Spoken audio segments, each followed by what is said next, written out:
E aí, trabalhadores, beleza? Bem-vindos para mais um vídeo. Hoje a análise completa de mais um fundo imobiliário. Hoje o TORD11 está sendo aí um novo queridinho, será que vai ser? Né? Tá competindo direto aí com o MXRF pelo preço da cota. Antes aquele aviso, esse conteúdo tem caráter 100% educativo, não envolve nenhuma recomendação de compra, venda ou manutenção do ativo. O investidor deve levar em consideração seu perfil de risco e fazer uma análise mais aprofundada do ativo que deseja investir. Bora lá. Então, falando aqui rapidinho sobre a gestora, né? A gestora é Hectare Capital. Ela foi fundada em 2017. É uma gestora com foco em desenvolver e investir em soluções para toda a cadeia de investimento alternativos. Então, eles têm fundos de investimentos, têm os FIIs e tem outros tipos de investimentos aí focados em equity. Para ser bem sincero, deu até trabalho procurar aqui a data de que ela foi fundada, porque não tem exatamente no site deles.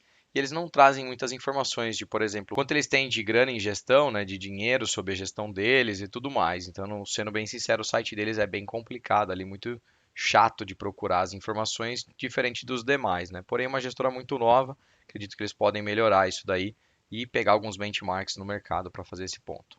Trazendo aqui alguns fundos sobre gestão deles, né? O HCTR11, que é o Hectare 11. O HCST11 é um fundo novo focado em imóveis próximos a universidades para aluguéis dos universitários. Apesar de ter aberto agora, ainda na época da pandemia, a gente sabe que vai ter aí, demorar talvez um tempinho para começar a dar resultado. E tem o TORD 11, né? Que eu vou fazer a análise agora aqui para vocês. Antes de começar, no momento que eu gravo esse vídeo, a cota do TORD 11 estava em R$ 11,39.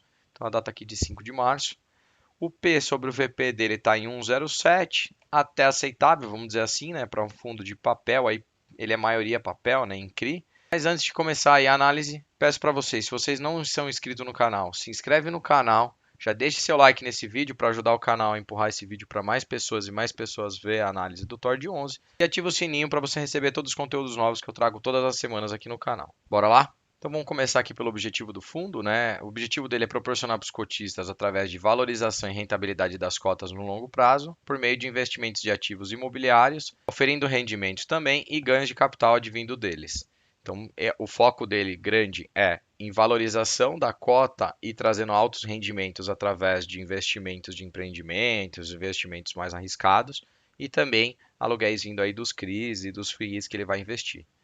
Política de investimento do fundo, né? Aplicar seus recursos em ativos exclusivamente com lastro imobiliário, tanto em renda fixa, crédito privado, fundos e ações ou cotas de empreendimentos. Então ele vai investir em outros fundos, os CRIs e empreendimentos também focados à parte imobiliária. O patrimônio líquido do fundo está na casa de 141 milhões aproximadamente. O início do fundo foi em 30 de 8 de 2019, é um FII muito novo, né?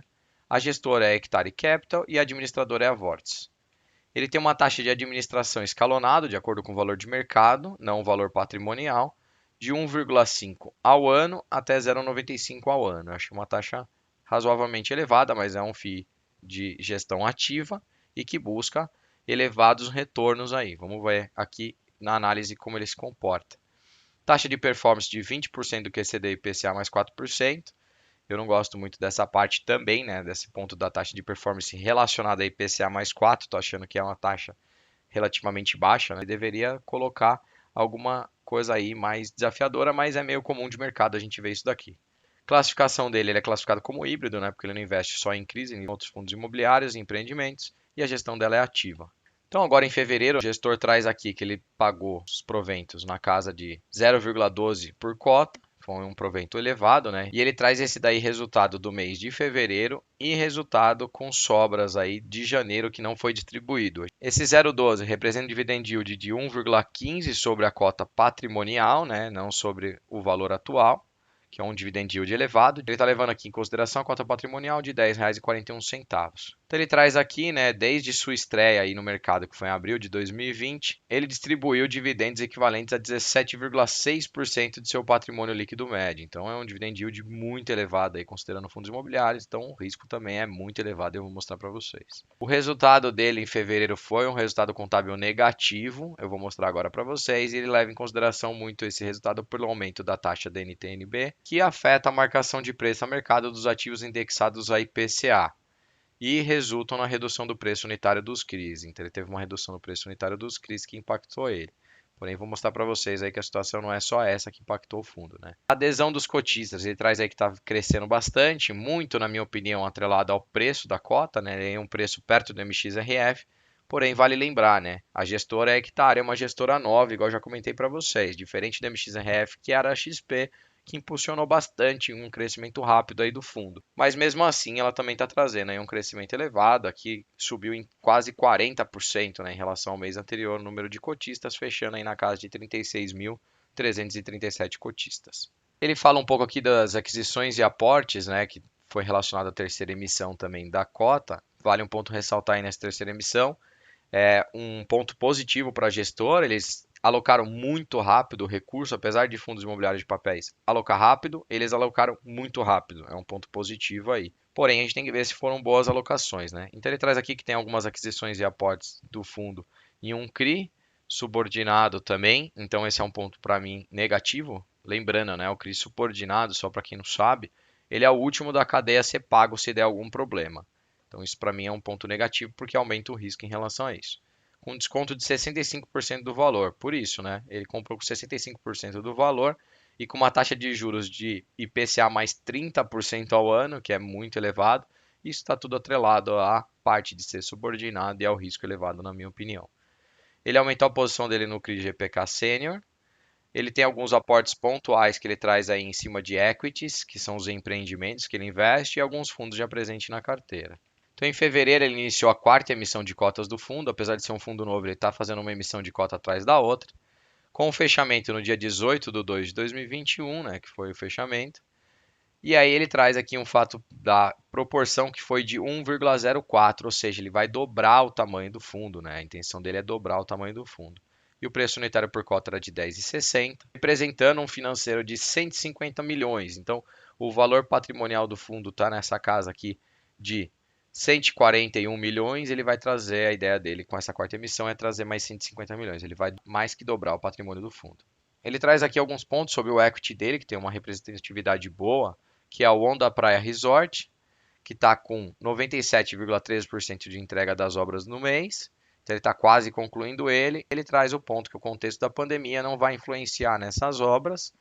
E ele tem a ideia aí de, em abril, já começar as operações de implementação do condomínio para começar a trazer retorno para os investidores. Tem o Macaia Beach Resort, também um outro resort aí, que reiniciou total as operações de implementação do condomínio dele, que ele estima reiniciar total as operações de implementação do condomínio dele nos próximos meses. Ele espera que o empreendimento tenha um resultado positivo ainda no primeiro semestre de 2021. Vamos aguardar aí para ver como que vai resultar isso, porque com esse lockdown, pandemia, fica meio complicado dele conseguir aí fazer o negócio rodar.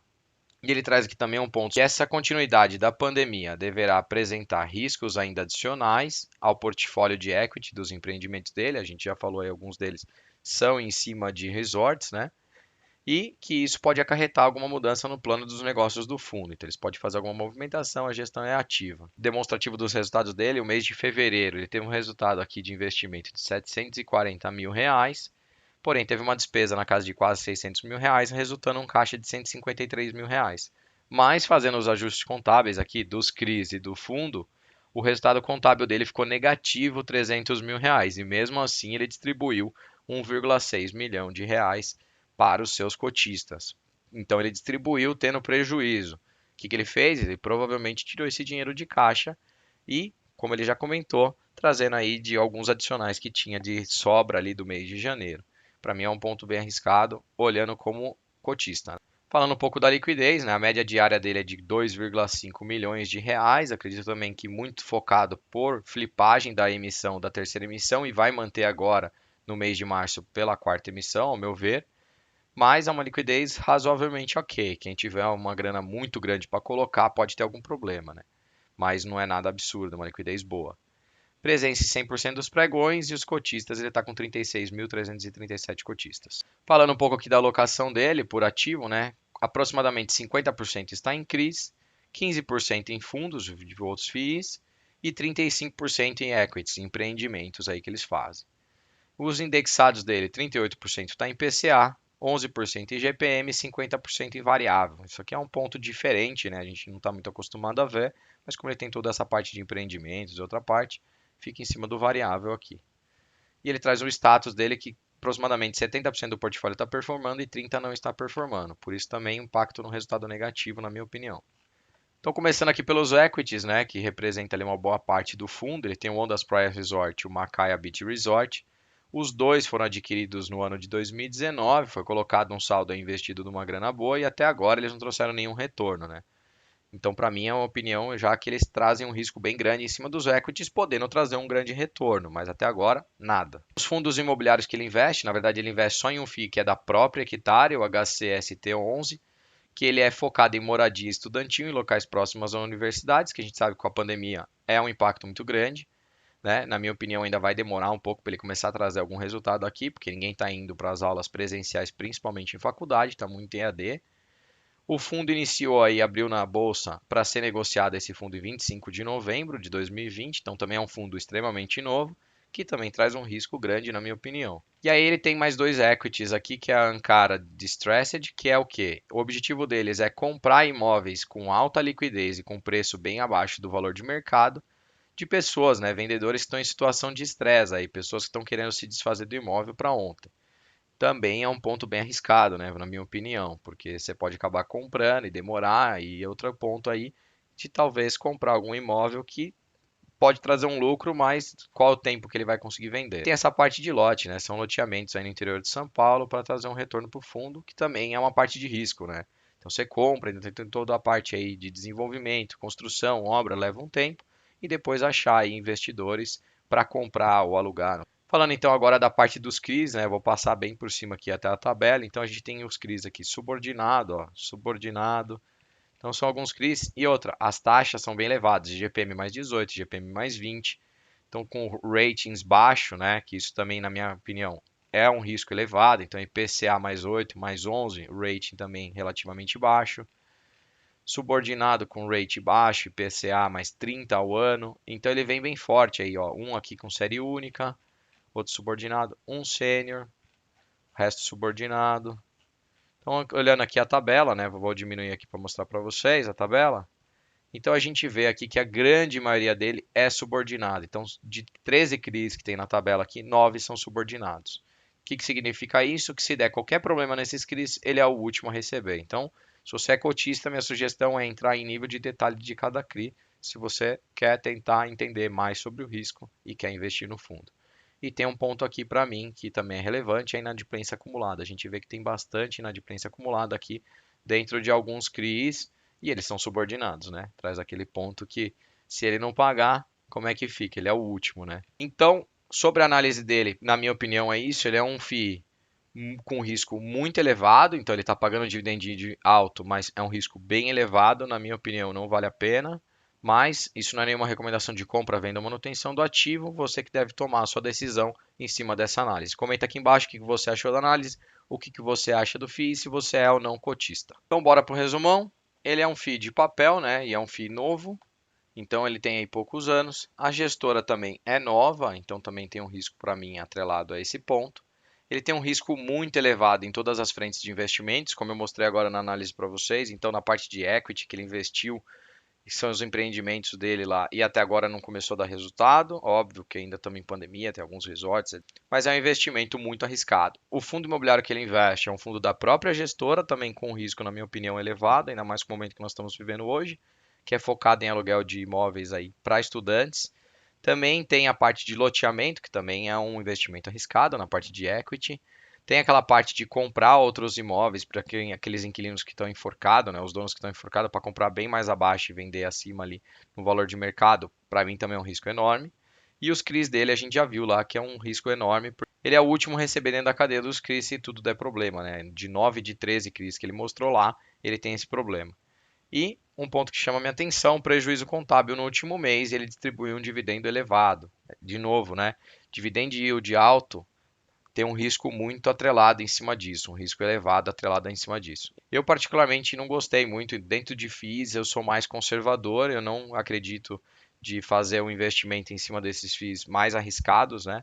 Mas fica aí a cargo de vocês que gostariam de investir ou não. Isso não é nenhuma recomendação de compra. Eu só trouxe aqui a análise, fiz a minha reflexão sobre o ativo e vocês decidem aí. Comenta aqui embaixo o que vocês acharam desse fundo, o que vocês acham do Tord e o que vocês acharam de todo esse risco aí atrelado a ele, se vale a pena ou não investir.